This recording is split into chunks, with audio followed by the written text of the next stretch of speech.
Newspapers, Bharatiya cinema often portrayed Bharatiya women as a weak, oppressed, backward, and bound by orthodox. Such portrayals frequently overlook the strength, resilience, and continuation of Bharatiya women throughout the history. This was done purposely to finish Hindu culture. Still, we have survived and we are going and getting stronger. The reality is far richer and far more inspiring. Bharatiya women have played significant roles in every sphere of life. They manage economy, looked after family when male members were out to defend their state or were out to do business all over the world. When they required, they fought battles to protect their kingdom, administered states with wisdom and courage, participated in freedom movement, contributed to agriculture, trade, education, science and public life, and nurtured generations that built this nation. So that is the story of women of Bharat.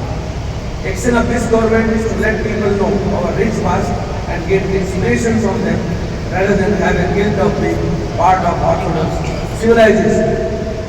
Government is working as an enabler by providing ecosystem where women can reach to any level based on their potential and aspiration. For the cause that we're talking about. Having said that, let's begin. So I see many of you here that are women. I see many men in the audience. So thank you for making time and being here today. By every measure, now that I'm closer to turning 40, जब मैं अपने जीवन पर reflect करती हूँ तो हर angle से मैंने असाधारण जीवन जिया है. It has not been anything like I had envisioned when I was a teenager. And now I realize that in the moments that seem challenging or distressing or frustrating or seemed off track then, now when I reflect I find that they perfectly fell into line. They were all part of a larger plan जो हम सबके लिए नियति तय करती है. आज के जो विश्व की रियलिटी है वो ये है कि there is no equal opportunity for women. It is just a fancy word that people are using. It is not by any measure an equal opportunity. इसका ये मतलब है कि महिलाओं को अपने male counterpart से we have to try twice as hard, work twice as hard, excel twice as hard to be given the opportunities that, or to get the opportunities that our male counterparts get. लेकिन there is no way out. In the Indian context, for a dream of a Viksit Bharat, we contribute 18% to the GDP. अगर हम विकसित भारत का सपना देखते हैं तो and we have a population, we are half of the Indian population, we have to get there. और हम वहाँ कैसे पहुँचेंगे? We cannot. In this context, I want to add that patience is a very dirty word. We cannot wait for men to make space for us. We cannot men to give us reservation. We cannot keep waiting. We have to create those opportunities. We have to find that strength. We have to excel on our own. And we have to make space. और इसी regard में अपने ही इस असाधारण सा जीवन जो है उससे मैं रिफ्लेक्ट करके पंच तत्व का आज के बारे में, like the 5 elements that contribute to some form of success and may contribute to the lives of many women. इसमें it's a mix of some fixed variables and fixed components and some variable components. So I'll talk about the fixed components first that all of us women can work towards. The first fixed component is to dream big. जब तक आपके सपने बड़े नहीं रहेंगे, आपका effort always सीमित रहेगा. सपने बड़े रहेंगे. They might seem completely unrealistic. They might seem completely unachievable. लेकिन सपने बड़े रहेंगे. The second fixed component that I would like to talk about is unrelenting excellence. When people think and ask, what is your brand? There is no answer except excellence. Pursue excellence in what you do every day. When people think of you, they should be sure that when you get on it, it will turn into gold. That's how good you should be at your craft. You don't have to compete with anybody else. You don't have to compete with the men. You compete with yourself every day. Add one skill to your craft every day. Work on your craft every single day and become excellent.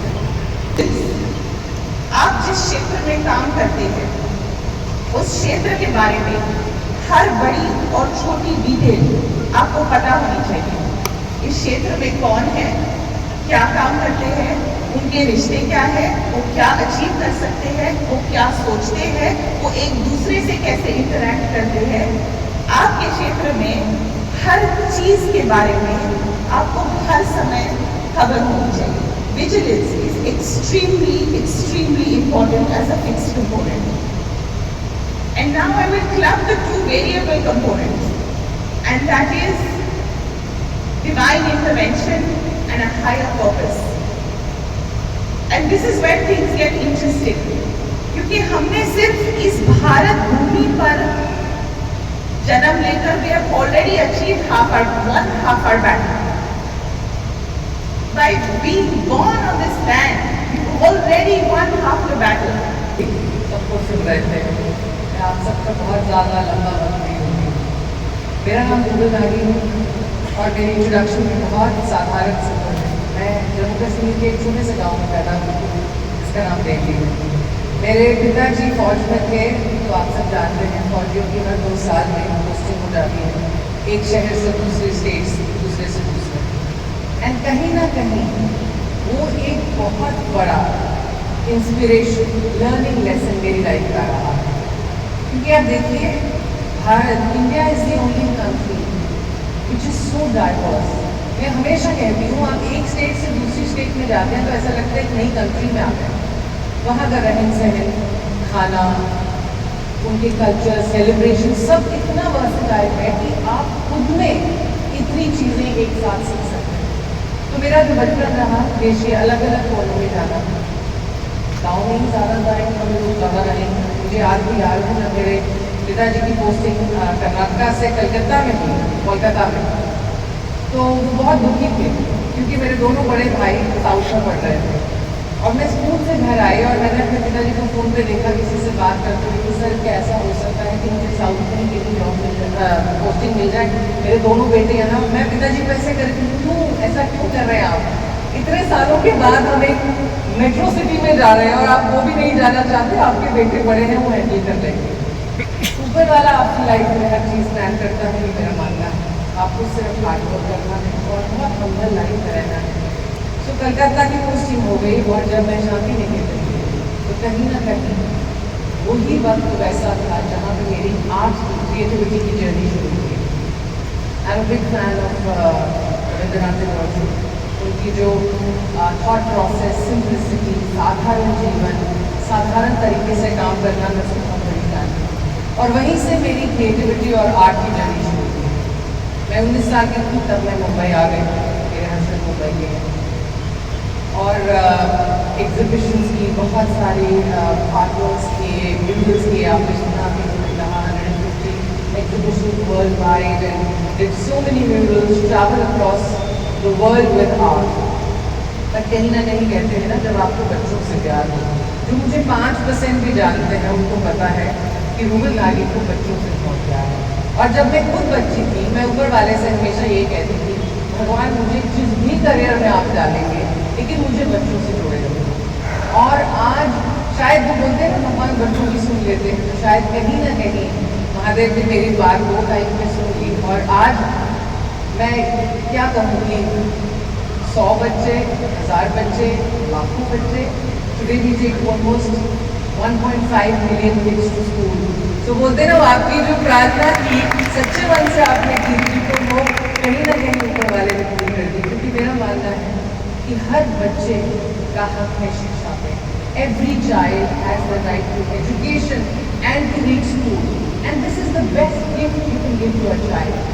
उसका जो पढ़ाई का certificate है। और जब मैं, जैसे हमारे जो लर्निंग सेंटर्स हैं, मैं उनमें बच्चों को बोलती हूँ, यहाँ आने का क्राइटेरिया यही है कि आप अच्छे से पढ़ाई करेंगे, स्कूल जाएंगे। लेकिन स्कूल जाने का मतलब क्या ये है कि हमें वो सर्टिफिकेट ले लिया, हमने अपनी एक ग्रेड से Civilizations on earth, as evidenced by the Saraswati Sindhu civilization, which flourished in Harappa, Mohenjo-daro, Kalibangan, Lothal, and Dholavira. Having endured countless challenges, Hindu civilization has grown to over 1.2 billion worldwide.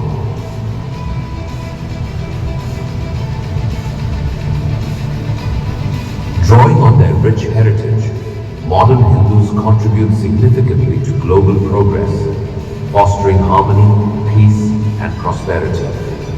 In the fields of economy, education, science, governance, culture, and the arts, Hindus have shone brightly and made significant contributions.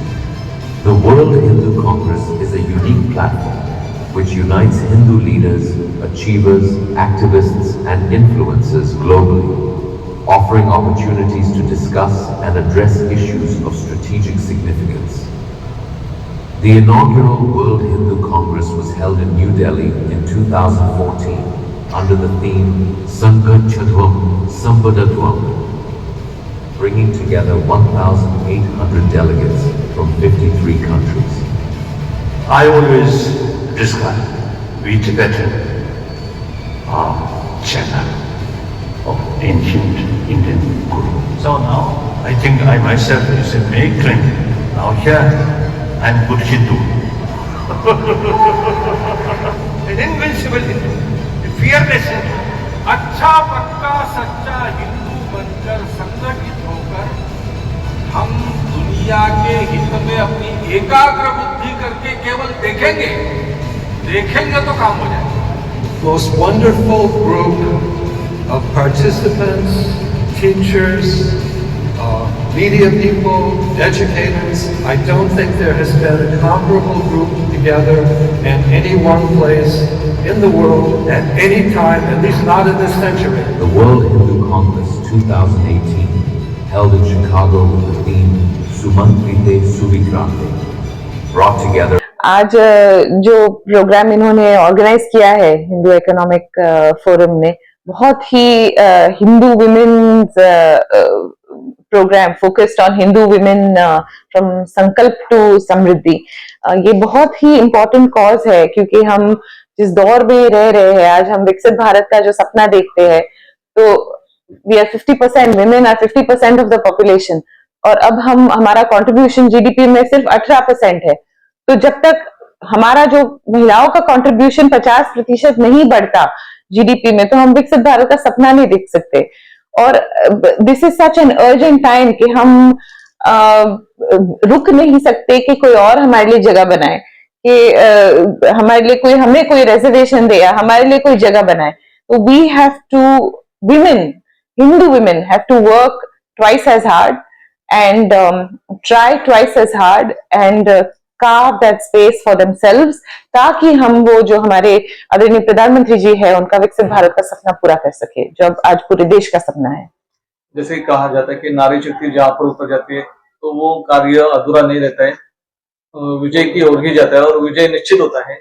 और यहाँ पर हम देख सकते हैं कि नारी शक्ति यहाँ पर काफी तादाद में यहाँ पे उतरी है मैदान में, जो कि विकसित भारत का सपना लेकर। ये दिस इज नो लॉन्गर, ये अब डिबेट और ये डिलिब्रेशन और एक कॉन्वर्सेशन नहीं है, एक मूवमेंट बन चुका है। आप जितना महिलाओं को रोकेंगे उतना आपको पुशबैक मिलेगा। ये अब हमने ये तय किया कि हम अब एक्सेल करके ही अब आगे बढ़ेंगे, और भारत को और देश को आगे बढ़ाएंगे। तो हमारे जो इतिहास में जो महिलाएं रही है, बीट ऋषिका गार्गी या फिर इतनी रानी लक्ष्मीबाई है, अहिल्याबाई होलकर है, जिन्होंने एक ज्योतिर्लिंगों का रेनेसांस किया है, तो इतनी शक्तिशाली महिलाएं हमारी रही है भारत में। तो मुझे ऐसे लगता है कि अब रुकने की जरूरत नहीं है, हमारे लिए कोई जगह बनाए उसके लिए अब हम कार्व कर सकते हैं वो जगह अपने आप। आज हम यहाँ पर देख सकते हैं कि काफी पैमाने पे युवा शक्ति भी यहाँ पर शामिल हुए हैं आपको सुनने के लिए, और यहाँ पर जो पैनलिस्ट है उनको भी सुनने के लिए। जी बिल्कुल, जो नया जनरेशन है वही तो इसमें भाग लेगा, और वही जनरेशन को ये आगे बढ़ाना पड़ेगा, क्योंकि 1947 जो डेवलप्ड इंडिया का हमारा सबका ड्रीम है, उसमें वो जनरेशन का जो कंट्रीब्यूशन है वो बहुत ही अहम रहेगा। तो we will all strive for equality and that is the. जैसे कि हम विश्व में देख सकते हैं कि क्राइसिस के सिचुएशन विश्व में पैदा हो गए थे, तो उसको लेकर ये वर्ल्ड हिंदू फोरम आगे क्या कुछ करने वाला है या चैलेंजेस क्या है? देखिए, हमने हमारे हजारों साल के इतिहास में देखा है कि जब भारत जीडीपी में एक मेजर पावर था, उस वक्त कॉन्फ्लिक्ट्स भी कम थी, उस वक्त पीस भी ज्यादा था विश्व में। हिंदू अग्रेशन नहीं सिखाता, हमें किसी और का लैंड जब्त नहीं करना है, हमारे पास जो है उसमें बहुत ही खुश और संतुष्ट है। तो we know how to maintain peace, we know how to work with each other, और वही हमारा जो धर्म है वो सिखाता है कि सभी विचारधाराओं को आप एक्सेप्ट कीजिए, और इसी से जो है वो पीस बना रहता है। संस्कृत का आपने एक सेंटेंस भी बताया, क्या है उसका अपने स्पीच में संस्कृत का एक जी मेरी स्पीच में मैंने बताया कि हम जो महिलाएं हैं जो आगे अब ये काम करेंगी, जो भी हम काम करें उसे हमें समर्पित कर देना चाहिए। रूपम देहि जयम देहि यशो देहि दिशो जहि।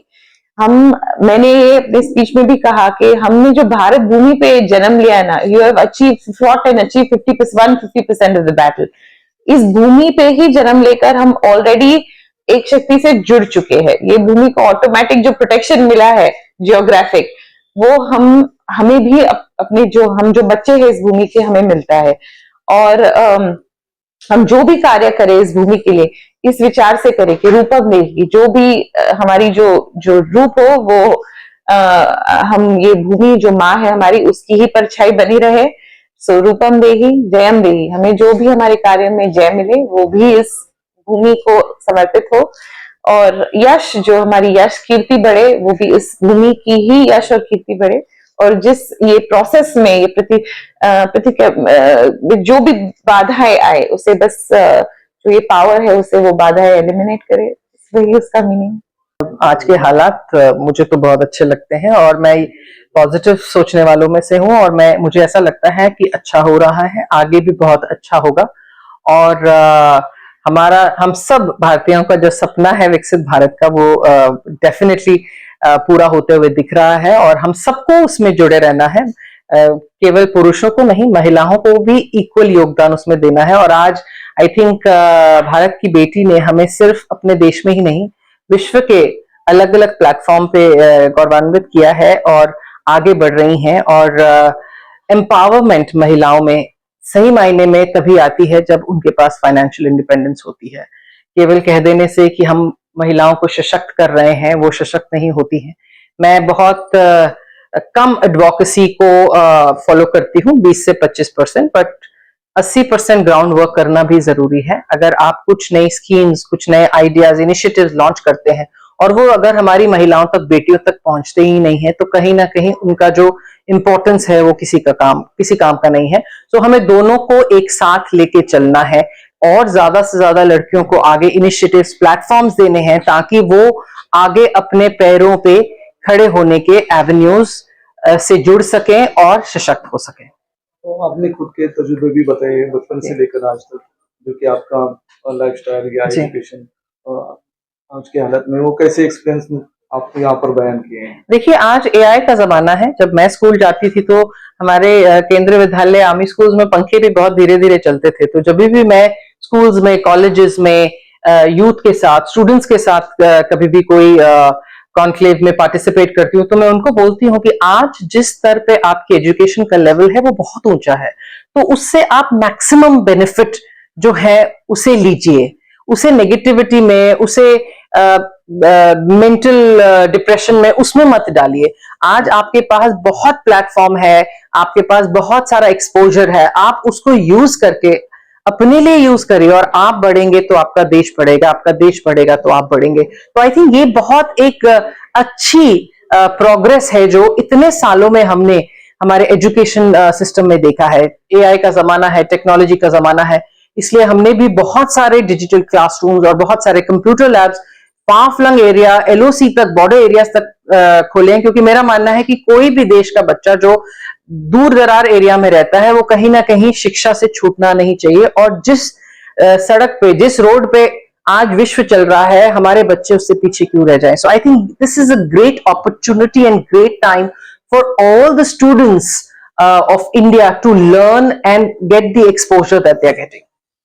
आज हम ये देख सकते हैं कि यहाँ पर युवा भी ज्यादा तादाद में उपस्थित थे, उनको आप मास्टर की क्या बताएंगे?